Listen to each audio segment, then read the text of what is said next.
এই শোন, আজ তোদেরকে 2 নম্বর অধ্যায়টা পড়াবো। 2 নম্বর অধ্যায়টা হলো গ্যাসের আচরণ। স্যার আজ পড়বো না। হ্যাঁ স্যার আজ পড়ার বদলে অন্য কিছু করুন। হ্যাঁ স্যার সবাইকে দিয়ে গান করান। স্যার কবিতা আবৃত্তি করান। স্যার আমি গল্প বলবো। হ্যাঁ স্যার কবিতা আবৃত্তি করান। ঠিক আছে শোন, আজ তোরা মেডিটেশন কর। স্যার মেডিটেশন করব, কিন্তু এইভাবে কি করে করব আমি তো বুঝতে পারছি আরে না। আমি তোদেরকে দেখিয়ে দিচ্ছি, আমি যেভাবে তোদেরকে দেখাবো সেভাবে করবি, ঠিক আছে? প্রথমে সোজা হয়ে বসলি, এবার চোখটা বন্ধ কর।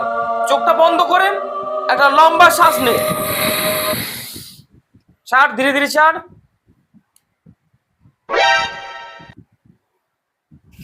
আরে স্যার ঘুমিয়ে গেলেন নাকি? তাই মনে হচ্ছে ঘুমিয়ে গেলেন। ও স্যার ঘুমিয়ে গেলেন নাকি? ঘুমোয়নি। আরে দেখ, মেডিটেশনের অ্যাকচুয়াল যেটা গুণ হলো না, যে তুই যদি ঘুমিয়ে যাস তাহলে জানবি যে মেডিটেশনটা তোর কাজ করছে, ঠিক আছে?